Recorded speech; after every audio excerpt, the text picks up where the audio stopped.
इस वक्त मोर्चे ਦੇ ਵਿੱਚ ਨਾਰੇ ਗੂੰਜ ਰਹੇ ਨੇ। ਦੇਰ ਰਾਤ ਦਾ ਸਮਾਂ ਹੈ ਔਰ ਨਾਰੇ ਗੂੰਜ ਰਹੇ ਨੇ।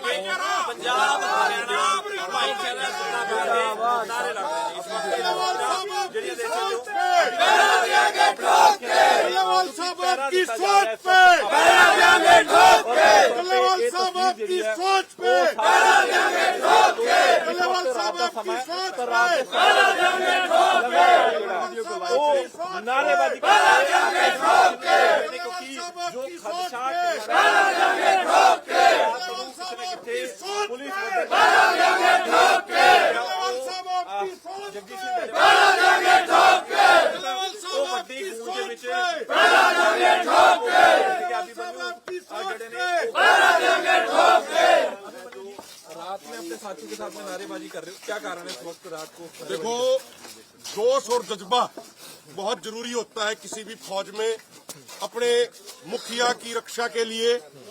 और जो वॉलंटियरों में अगर जोश और जज्बा नहीं होगा तो कई बार आलसीपन आ जाता है, एक तरीके की वो ढिलाई हो जाती है और कई बार सरकारें फोर्सेज उस ढिलाई का फायदा उठा लेती हैं। हम शांति प्रिय तरीके से और अनुशासन में रह के हमारी लीडरशिप के अनुसार लगातार मोर्चे पे इस तरीके से घूमते हैं ताकि लोगों का जोश और जज्बा बरकरार रहे। देखो कि जो लोग मौजूद हैं उनमें जज्बा कैसा है। अगर उनमें जज्बा अपने जर्नैल के लिए, अपने कमांडर के लिए मर मिटने का है तो अगर कम भी संख्या भी होगी वो भी बड़ी संख्या की फौज को वापस मोड़ देगी। जवाब का इंतजार रहता है। लगता है ट्राली से आवाज आती है आपको? बिल्कुल बिल्कुल, हम पूरे चक्कर लगा के आए हैं। आगे इस नाके पे हमारे सुखजीत सिंह हरदो झंडे जी, अपने गुरिंदर भंगू जी, लखविंदर जी और हमारे साथी हरियाणा से। देखिए, कई बार सरकार कहती है कि भाई ये तो पंजाब के ही लोग हैं। देखो मैं दिखाऊं आपको, ये भाई हैं कैथल से आ रखे हैं, ये भाई हैं पानीपत से आ रखे हैं, दिलबाग सिंह नाम है। वो भाई फतेहाबाद से हैं, वो पीछे भाई हैं वो भी पानीपत से, शमशेर पुनिया। ये भाई हैं दशरथ मलिक हैं, ये हिसार से हैं। ये भाई हैं जगबीर जी हैं, विजयपाल जी हैं, हमारे जींद के साथी हैं, सारे साथी हैं हमारे।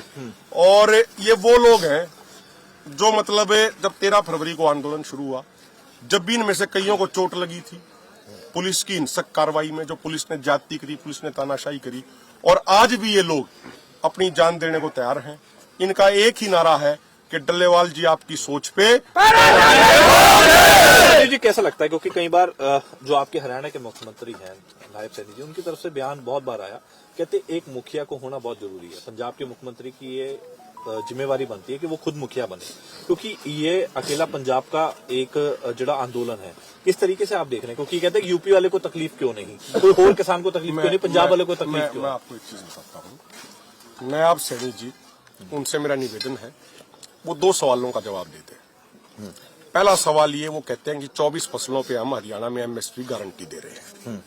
पहली बात तो ये है कि सीएसीपी सिर्फ 22 फसलों का एमएसपी तय करता है, 23वीं फसल गन्ने का एफआरपी और स्टेट गवर्नमेंट एसएपी तय करती है। वो 24वीं फसल कहां से ले आए, पहली बात तो उनको ये जवाब देना चाहिए। दूसरी बात, उनको ये जवाब देना चाहिए कि भाई इसका बजट कहां से लाएंगे, क्योंकि फसलों की प्रोक्यूरमेंट का मामला है वो सेंटर और प्लस स्टेट दोनों का मामला है। चाहे पंजाब गवर्नमेंट हो, चाहे हरियाणा गवर्नमेंट हो, जो ये खरीद करती हैं, ज्यादातर खरीद ये सेंट्रल पूल के लिए करती हैं। केंद्र सरकार इनको बजट देती है, उससे ये खरीदती है। जहां तक बात है पंजाब हरियाणा की, यूपी के किसान क्यों नहीं कर रहे?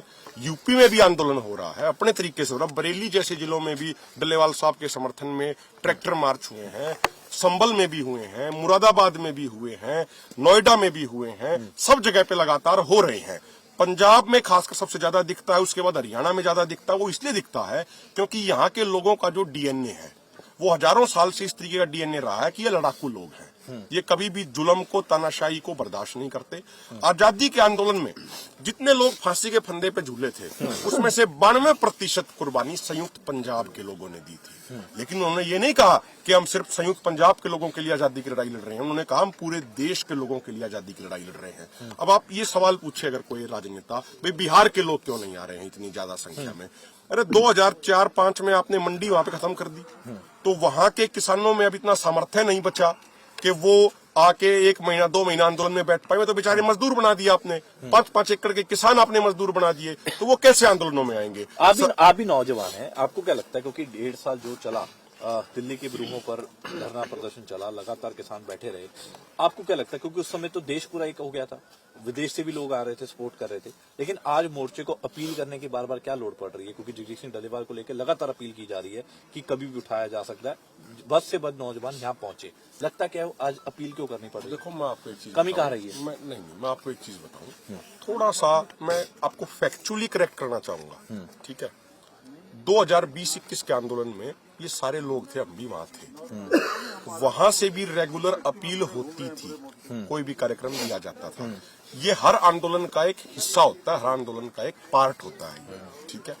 दूसरी बात, इस आंदोलन के दौरान तमिलनाडु में डल्लेवाल साहब के आमरण अनशन के समर्थन में 31 जगह ट्रेन रोकी गई। ये पिछले आंदोलन में नहीं हुआ। इस आंदोलन के दौरान उत्तर प्रदेश में रेल रोकी गई, पिछले आंदोलन में नहीं हुआ। मैं फैक्ट्स की बात कर रहा हूं, उस पर हम बैठ के पूरी विस्तार से चर्चा कर सकते हैं। 6 दिसंबर से कर्नाटका में रोजाना 100 लोग बेंगलोर में क्रमिक अनशन पे बैठ रहे हैं, डल्लेवाल साहब का फोटो, डल्लेवाल साहब का बैनर लगा के। मेरे पास अभी एक वीडियो आई, सरे में बड़ा मार्च हुआ डल्लेवाल साहब के समर्थन में। हमारे लखविंदर सिंह औलख जी खड़े हैं, ये आपको बता देंगे। डल्लेवाल साहब के समर्थन में कैंडल मार्च हुए हैं, ब्रैम्पटन में, पता नहीं कहां कहां पे हो रहे हैं।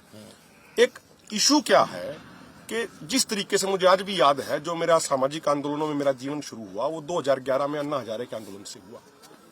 उस समय लोग कम थे और बड़े बड़े मीडिया घरानों के कैमरे ज्यादा थे। लेकिन आज मुझे दुख होता है ये देख के कि लोकतंत्र का चौथा स्तंभ, मैं सारी मीडिया की बात नहीं कर रहा, मीडिया का एक बड़ा हिस्सा है, आप लोग हैं, आप रात के अंधेरे में इतनी ठंड में अपनी जिम्मेदारी निभा रहे हैं, लेकिन कई बड़े बड़े जो कॉरपोरेट घराने हैं, उनको पीएमओ से संदेश आता है, हमारे पास भी सारी सूचनाएं हैं, पीएमओ से संदेश आता है कि डल्लेवाल साहब के अनशन के बारे में कोई खबर नहीं दिखानी है।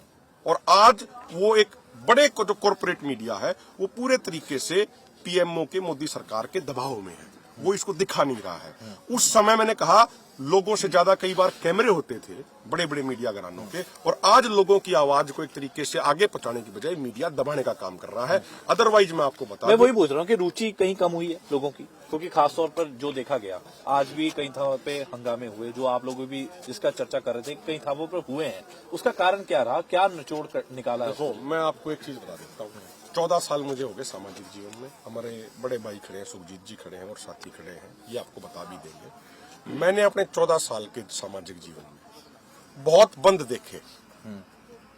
भाई फलाना स्टेट में बंद का कार्यक्रम दे दिया, फलानी जगह दे दिया बंद का कार्यक्रम, लेकिन जितना व्यापक और जितना स्वेच्छा से, अपनी इच्छा से जितना बड़ा बंद आज पंजाब के अंदर हुआ है, उतना मैंने किसी स्टेट में नहीं देखा। लगता है इस जो आज बंद से आप कह रहे हैं कि आप लोगों को समर्थन मिला है, लोगों का समर्थन मिला है, इससे सुप्रीम कोर्ट में जवाब देना पंजाब सरकार कैसे देखेगी? क्योंकि रात में तो आप लोग घूम रहे हो। देखो मैं एक बात कह रहा हूं, जब किसी व्यक्ति को कहीं से न्याय नहीं मिलता तो इंसान सोचता है चलो सुप्रीम कोर्ट में से तो मिलेगा ही। लेकिन जो डल्लेवाल साहब ने जो शब्द बोले, मैं एग्जैक्टली वर्ड कोट कर रहा हूं कि माननीय सुप्रीम कोर्ट की कार्रवाई देख के, सुनवाई देख के हमें लगता है कि माननीय सुप्रीम कोर्ट भी ये कह रहा हो केंद्र सरकार को, किसानों पे गोलियां चलाओ। आप मुझे बताइए, संसद की सरकार से ऊपर होती ना संसद, सरकार तो ऊपर होती नहीं, संसद सरकार से बड़ी होती है।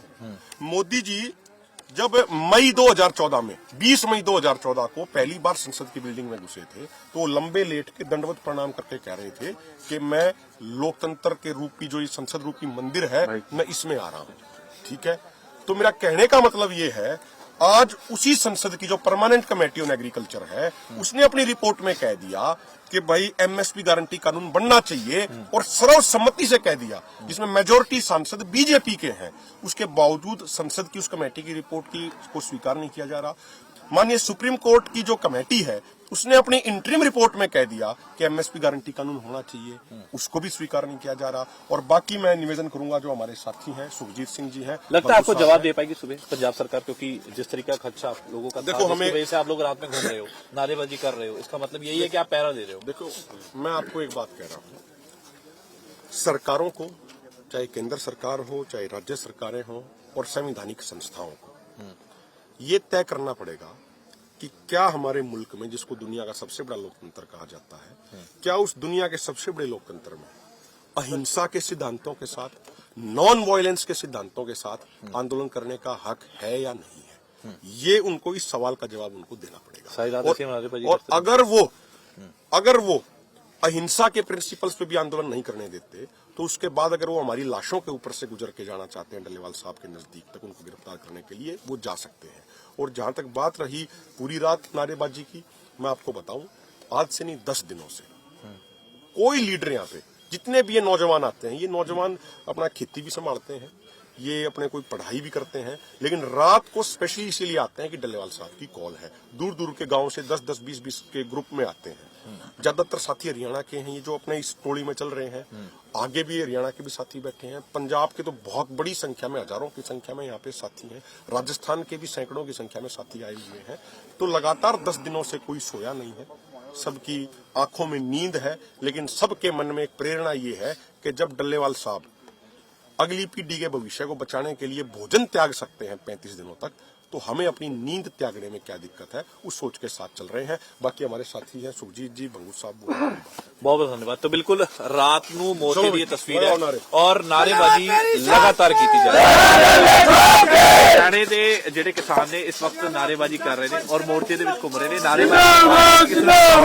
ਇਹ ਨਾਅਰੇਬਾਜ਼ੀ ਕਰਨ ਦਾ ਮਤਲਬ ਇਹ ਹੈ ਕਿ ਰਾਤ ਨੂੰ ਪਹਿਰਾ ਦਿੱਤਾ ਜਾ ਰਿਹਾ ਔਰ ਇਸ ਵਕਤ ਪਹਿਰਾ ਦੇਣ ਦੇ ਲਈ ਕਿਸਾਨ ਜਿਹੜੇ ਨੇ ਉਹ ਲਗਾਤਾਰ ਡਟੇ ਨੇ ਔਰ ਪਹਿਰਾ ਅੱਧੀ ਰਾਤ ਨੂੰ ਵੀ ਧੁੰਦ ਦੇ ਵਿੱਚ ਵੀ ਠੰਡ ਦੇ ਵਿੱਚ ਵੀ ਜਿਹੜਾ ਉਹ ਦਿੱਤਾ ਜਾ ਰਿਹਾ ਹੈਗਾ ਕਿ ਅਸੀਂ ਆਪਣੀ ਆਗੂ ਦੇ ਸੁਰੱਖਿਆ ਦੇ ਲਈ ਕਿ ਆਪਣੇ ਆਗੂ ਤੱਕ ਅਸੀਂ ਕਿਸੇ ਵੀ ਤੰਤਰ ਨੂੰ ਪਹੁੰਚਣ ਨਹੀਂ ਦੇਣਾ।